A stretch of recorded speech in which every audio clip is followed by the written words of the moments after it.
Muy buenas, ¿qué tal todo? Al fin ha salido la demo del tan esperado Final Fantasy VII Rebirth, demo que por desgracia no podré jugar, pero para los que hayáis jugado o vayáis a jugarla, disfrutadla al máximo, que falta nada para el juego final. Y antes de continuar, deciros de que ahora en adelante podéis poner la opción de subtítulos en los vídeos. De hecho, ya lo he ido añadiendo a algunos vídeos anteriores, y tras este pequeño inciso, continuemos con el vídeo. Pues como en el vídeo de la semana pasada hablamos sobre las curiosidades menos conocidas de Final Fantasy VII, de las cuales hay alguna que otra que es muy turbia, hoy hablaremos de los diseños e historias originales de Final Fantasy VII, pues como venimos diciendo, la historia sufrió muchos cambios y eso también afectó a las historias de los personajes. Tal vez es tirarme piedras sobre mi propio tejado, pero de hecho este vídeo estará muy relacionado con el anterior, el cual te recomiendo ver antes que este vídeo. Puedes ver este vídeo primero y luego ese, aunque habrá cosas que muy posiblemente no os suenen. Os dejaré en la descripción del vídeo el enlace al anterior y no, la miniatura no es clickbait. Si no me creéis, os veis el vídeo. Y como no, al final tendréis un bonus track, lo cual ya empieza a ser casi una tradición en los vídeos de Final Fantasy VII. Y aunque esto no es tradición, os recomiendo que os cojáis algo para comer o beber, porque será un vídeo largo, pero muy interesante si os gusta Final Fantasy. O si os gustan mis vídeos, porque como siempre le he dedicado muchísimo amor. Así que dicho todo esto, sin más preámbulos, comencemos a hablar sobre los diseños originales de los protagonistas de Final Fantasy VII. Zack Fair. Vale, calmaos todos, sé que no es un protagonista del 7 original como tal, pero es que tengo que hablar de él porque si no hay dos personajes de los cuales no se entendería el contexto si no menciono a Zack. Es como si os contara el final de una película en el tráiler cuando aún falta para que salga. Espera, Square Enix casi está colando el final de sus juegos en el último tráiler. Ups, jejeje. Pero volviendo al tema, de Zack sabemos que es de Gongaga, fue el mejor amigo de Cloud, el amante de Aeris y que muy posiblemente, bueno, no hay nada confirmado, pero se ve a leguas de que en esta remasterización del 7 hay un universo paralelo en el que él está vivo. Venga, no mejoras, en el final del 7 remake y en los trailers se ve que está bien vivito y además hizo muy popular su frase de ¿Me? Gongaga. Que hasta se hizo meme, incluso alguien hizo un trozo del tema de Onewing Ángel con esa frase. ¡Wow! Aunque creo que no es tan memeable como la del Final Fantasy XII. I'm Captain Bosch von Rotzenberg of Dalmasca. I'm Captain Bosch von Rotzenberg of Dalmasca. I'm the Bosch von Rotzenberg. I'm Captain Bosch von Rotzenberg of Dalmasca. Bosch lives. I'm Captain Bosch. I'm Captain Bosch. Don't listen to Ondor's lies. Pues a pesar de todo esto, para sorpresa de muchos, originalmente Zack no iba a existir. ¿Qué? Pero si eso es mentira, me diréis muchos. Pero no iba a existir y fue incluido en el juego a último momento con calzador. Pero con el próximo personaje del cual hablaremos lo veréis mucho más claro, sobre todo en su boceto. Cloud Strife. Y ahora sí, con todos nosotros, el protagonista del Final Fantasy VII, el motherfucking Cloud Strife, el cual también sufrió cambios en su historia y diseño. Cloud iba a ser mucho más chulesco y desagradable, puesto que en las primeras ideas de la historia el personaje de Zack no existía, como os mencioné en el punto anterior, y no sería añadido hasta más tarde en el desarrollo del juego y además añadido como calzador, no nos olvidemos de eso. Tampoco existía el concepto de Jenova y por tanto tampoco el concepto de unión, que de hecho en el remake los hombres con túnicas no paran de repetir lo de reunión. Vale, calmaos un poquito, que dais muy mal rollo. Volviendo al tema, la razón de esta personalidad sería debido a un experimento, en el que se iba a tratar de conseguir un ser con las habilidades especiales de Sephiroth. Uno de los efectos secundarios de este proceso sería que, en los que tuvieran una mente débil, el espíritu de Sephiroth prevalecería sobre la personalidad original de la persona, creando así una especie de clon de Sephiroth, que podía ser controlado fácilmente por el original. De esta forma, Cloud no estaría imitando a Zack, sino a Sephiroth, teniendo un carácter mucho peor. Su personalidad original volvería como sucedió en la versión final del juego, tras el evento en la corriente vital en la que habría una dramática escena en la que Cloud moriría siendo revivido por Tifa a través del boca a boca. Y ahora os mostraré el boceto original de Cloud, el cual es este. ¿No os suena este diseño? Realmente es bastante parecido a Zack. Red 13, Oranaki para los amigos. Y de un ex soldado pasamos a un león / lobo con cola llameante. Red 13 o Nanaki originalmente iba a ser un soldado. Su capacidad de entender el lenguaje humano habría sido por los experimentos con Mako a los que habría sido sometido. Además, podría usar magia debido a ello. Iba a tener los clones igual que él, pero en color azul, aunque podrían cambiar el color de su pelaje a voluntad. Llamaros Cobalto 14 e Índigo 15, creados por Hoyo. Tendríamos que pelear contra ellos varias veces. En una de las batallas consistiría en identificar al verdadero Red 13 entre los tres, y la que habría diversas consecuencias depende de lo que ocurriera. Vamos, que podrías matar al verdadero Red 13 por accidente. Y realmente es una pena que esto no se implementara, porque era un concepto la más interesante. Pero si os interesa, hay un mod para que podáis implementar a Cobalto 14 e Índigo 15 en el Final Fantasy VII original. Igualmente aún tengo esperanzas de que los metan en el Rebirth. Si os interesa, os dejo el enlace del vídeo en la descripción donde encontraréis el mod.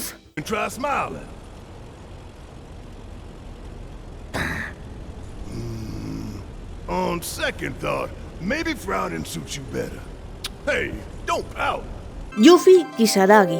Y de un león barra lobo capaz de hablar con los humanos y con dos hermanos gemelos pasamos a la ninja más famosa de Gutai, la inconfundible Yuffie Kisaragi, o tal vez no tan inconfundible según su diseño original, ya que Yuffie fue sin duda el personaje con más cambios en todos los sentidos. Para empezar, iba a ser más mayor, ya que en vez de los 16 tendría 25 años. Espera, ¿en el Final Fantasy VII tiene 16 años? Como no existían las materias, Yuffie iba a ser una cazarrecompensas obsesionada con el dinero, algo parecido a la versión final, pero en vez de materias, dinero, ya que intentaría conseguir dinero para ayudar a pagar los fuertes impuestos aduaneros que imponía Shinra. Vaya, qué coincidencia, como cierto país real que yo me sé. Para conseguir que se uniera al grupo iba a ser un tanto especial. A lo largo de la aventura encontraríamos unos pósters de Se Busca. En cada cartel aparecería con un aspecto y edad diferentes. A la hora de encontrárnosla en batalla o mientras intenta robarnos en una posada mientras dormimos, su nivel y apariencia dependería del último cartel que hubiéramos visto. Esto se desechó posiblemente por problemas técnicos de la época o por falta de tiempo. Se cree que estos carteles podrían ser los panfletos del Paraíso de la Tortuga, que crearon en la versión final del juego. La historia de Yuffie en Gutai iba a ser más importante y con más personajes. Una sacerdotisa llamada Izayoi, una jovencita mimada llamada Sasami, princesa de Gutai, y una sibilina empleada de Shinra llamada Sera. Espera, ¿qué significa sibilina? Ah, misterioso u oscuro, a veces con apariencia de importante. Todos los días se aprende algo nuevo. Todos estos personajes importantes protagonizarían una trama sobre una conspiración para destruir la ciudad y construir un reactor sobre las ruinas. Mucho más interesante que en la versión final, en la que Corneo intenta llevarse a Yuffie y a Elena de los turcos. Cid Highwind. Y de una ninja inconfundible con cantidad de cambios pasamos al mejor piloto del juego, Cid Highwind, que, de hecho, apenas sufrió cambios. No tendría fobia al número 8, número de tanque de oxígeno por el que tuvo que abortar el lanzamiento del cohete para salvar a su esposa, Sera. También se cambió la parte en la que el cohete despegaba hacia el meteorito. Todo iba a transcurrir igual, excepto que no existía la materia enorme. No estaría el grupo y la escena estaría protagonizada solo por Cid y Sera en el espacio. ¡Oh, qué romántico! Nah, conociendo a Cid hubiera sido algo normalito, tipo así. ¡Estamos en el espacio! Kate Sith. Y del mejor piloto que no iba a tener fobia al número 8 pasamos a un peluche, Kai Sith. Desde el principio ya estaba decidido que Kai Sith iba a estar controlado por Riff y que iba a ser un espía de Shinra dentro del grupo. Sin embargo, siguió teniendo sus pequeñas diferencias. La más destacada, el hecho de que Riff iba a ser un Inspire, o inspirador en español. Un concepto que se quitó, que consistía en seres humanos capaces de dotar de vida y controlar objetos inanimados, algo parecido a Lulu de Final Fantasy X, aunque bueno, ella lo hacía a través de la magia.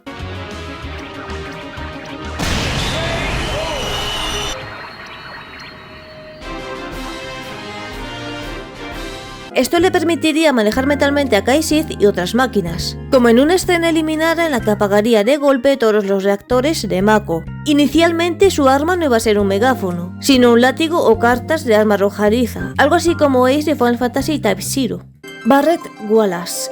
Y de un peluche controlado por un alto cargo de Shinra pasamos al personaje más anti-Shinra y musculoso del juego, Barret Wallace. Barret iba a ser el verdadero padre de Marlene, que realmente incluso en el remake parecen padre e hija, y la historia de su pasado iba a ser algo distinta. Historia en la que el papel de Shinra como compañía despiadada quedaba mucho más patente. Shinra habría comprado las minas y el pueblo de Corel para poner a trabajar a sus habitantes en la construcción del primer reactor de Mako. Tras acabar de construir el reactor, la compañía habría destruido el pueblo y matado a todo el mundo con el fin de proteger el secreto de otras compañías rivales, en vez de hacerlo a causa de una supuesta rebelión, como quedó en la versión final. Sí, Shinra iba a ser una compañía mucho más malévola, y el personaje de Dain iba a tener otros nombres como Vix o Ruel. Tifa Lockhart. Y de un hombre musculoso pasamos a la mujer más hermosa del juego y de armas tomar, la mejor amiga de la infancia de Cloud, Tifa Lockhart. Tifa no sufrió muchos cambios en cuanto a personalidad, pero sí en su historia, ya que tendría una cicatriz en la espalda debido a una herida que le habría hecho Cloud durante los eventos de Nibelheim. Esto iba a provocarle un trauma que le impediría recordar los eventos sucedidos en el pueblo, y eso tendría más lógica que en la versión final del juego, en la que Tifa simplemente no dice nada. En otras propuestas sobre ideas sobre su historia, iba a tener una conversación secreta con Aerys, en la que hablarían de cómo ambas conocieron a Zack, y en la que le enseñaría la foto que se hicieron en Nibelheim hace 5 años, que Tifa guardaría en un colgante. En Nibelheim podríamos encontrar su diario, en el que sabríamos qué pensaba de Cloud en su juventud, en vez de la tan famosa ropa ortopédica que realmente va a estar en otro sitio del juego y que no iba a ser de ella realmente. Si queréis saber más sobre esto, después de este vídeo miraos el de Final Fantasy VII curiosidades que no conocías, y seguramente os estaréis preguntando del por qué se quitó lo de la cicatriz en su espalda. Si la historia así va a quedar mucho más clara, es porque originalmente habría una escena en la que saldría con espalda desnuda, y claro, si ponían lo que quería poner el desarrollador, al juego le pondrían un más 18, por lo que al tipo se lo denegaron, pero él dijo, con una condición, hagámosle los pechos más grandes, y dicho y hecho. Así de que el diseño y la gran personalidad de Tifa es gracias a Nomura, ya que él estaba a cargo del diseño de personajes. Seguro que esta no os la esperabais, y sé que a muchos os gusta Tifa, y bueno, Nomura debía de ser muy pillín. Ay, Nomura. Vincent Valentine. Y de una bella y gran mujer de armas tomar pasamos al personaje más sombrío y misterioso del grupo, Vincent Valentine, el cual cambió mucho. Vincent fue el personaje cuya personalidad dio el cambio más grande inimaginable, ya os lo dije antes. Fue el que más cambios sufrió en su historia. Su trasfondo y caracteres definitivos no estaban claros hasta las fases finales del juego. Antes de ello, una de las muchas ideas que tuvieron para Vincent hacía que el apellido Valentine le quedara como anillo al dedo, ya que iba a ser un Don Juan, como por ejemplo Edge de Final Fantasy IV o Edgar de Final Fantasy VI, colmando de piropos a las chicas del grupo, siendo un personaje más simpático en vez de ser tan oscuro y misterioso. En vez de ser un turco, iba a ser un detective privado especializado en lo paranormal, gustándole lo terrorífico. ¿Quién diría que acabaría teniendo algunas transformaciones terroríficas? Sus servicios serían contratados por una empresa rival de Shinra, para que se infiltrara en el laboratorio de Hoyo y averiguara qué eran sus experimentos. Un trabajo que había causado la renuncia de otros detectives por los terribles rumores que contaban sobre los experimentos. Y no me extraña. Vincent, atraído por el morbo, se haría pasar por periodista y entraría a los laboratorios de Hoyo con la excusa de hacer un reportaje sobre su trabajo. Creo que no sería un reportaje del agrado de muchos, pero bueno. A quien le gustara el morbo se compraría el reportaje 10 veces. La edición deluxe incluye comentarios del mismísimo Hoyo, y si compras la Unlimited Edition podrás llevarte a casa una recreación de la viva imagen de uno de los más logrados experimentos de Hoyo. Llame ahora mismo al número que aparece en pantalla. Volviendo al tema, allí conocería a Lucrecia, la única mujer del grupo. Esta se mostraría a favor de Vincent en una discusión sobre ética que tendrían con Hoyo, tras la que sería descubierto como espía. Tras ello, el profesor drogaría a Lucrecia y experimentaría con ella contra su voluntad, a diferencia de la versión final del juego en la que se sometía voluntariamente. Vincent sería capturado por Hoyo cuando tratara de rescatarla. Como consecuencia, sería inducido al sueño y modificado para que, al enfadarse, se transformara en monstruos clásicos de terror, lo cual sería su límite. Vincent no sería consciente de estas transformaciones y, como curiosidad, si seguía transformado al acabar la batalla, aparecería en el campo con esa forma, influyendo en ciertas conversaciones y escenas. Es una gran pena que esto no se llevara a cabo. Aerys Gainsborough. Y de un detective privado con gusto para lo paranormal pasamos a una de las mujeres más queridas por la comunidad de Final Fantasy VII junto a Tifa, Aerys Gainsborough. Aerys no tuvo en sí cambios en su personalidad, pero sí de historia, ya que su madre Ifalna iba a ser utilizada para crear ancianos artificiales, siendo Sephiroth el único conseguido. Esto puede tener que ver con la posibilidad de hacer hermanos a Aerys y a Sephiroth, que los creadores barajaron en las primeras versiones de la historia. Sí, en un principio se pensó hacer que Sephiroth y Aerys fueran hermanos, lo cual quedaría muy turbia cierta escena. Además, Aerys iba a tener un amor platónico jamás correspondido. Iba a ser un hombre misterioso que le compraba flores cada vez que la veía, sin que ella llegara a saber nunca de quién se trataba. Y como Zack aún no estaba en la mente de los desarrolladores, el hombre que le compraba las flores era Sephiroth. Sí, como lo oís, algo que averiguaría Cloud a través de pistas, por lo que su muerte hubiera quedado muchísimo más trágica. Su amor platónico o su hermano, dependiendo de lo que hubieran decidido, da igual como lo mires, hubiera quedado muy trágico de una forma o de otra. Y yo os pregunto, ¿qué cambio os ha sorprendido más? ¿Cuál no os esperabais? Y finalmente llegamos al bonus track de este vídeo, el cual guarda mucha relación con el vídeo anterior. Bonus track, las habitaciones del Honey Bee Inn y el ladrón de ropa interior. Si visteis el vídeo anterior sabréis que el Honey Bee Inn iba a tener más habitaciones. Como esto lo encontré ya muy tarde no pude ponerlo. Así que aquí os dejo varias imágenes con las distintas salas del Honey Bee Inn original. Y sobre el ladrón de ropa interior es este de aquí que está tumbado. Este tipo tiraría las bragas de Marlene pensando que eran las de Tifa. Dije que era muy turbio. Y bueno, ahora viene lo de siempre, ¿no? Suscribiros, like y campanita. Pero esta vez tengo una muy buena razón para recomendároslo, ya que el próximo vídeo tratará de un juego del cual de momento nadie conoce, y eso que se os va a hacer muy familiar. Así que os recomiendo que dejéis un buen like, le deis a la campanita y os suscribáis para que podáis ver antes que nadie un juego que de momento nadie conoce, y que se hará muy popular cuando salga. Recordad mis palabras, será muy popular. ¿Cuál será? ¿De qué tratará? Pues lo dicho, suscribiros, like y campanita y nos veremos en el próximo vídeo.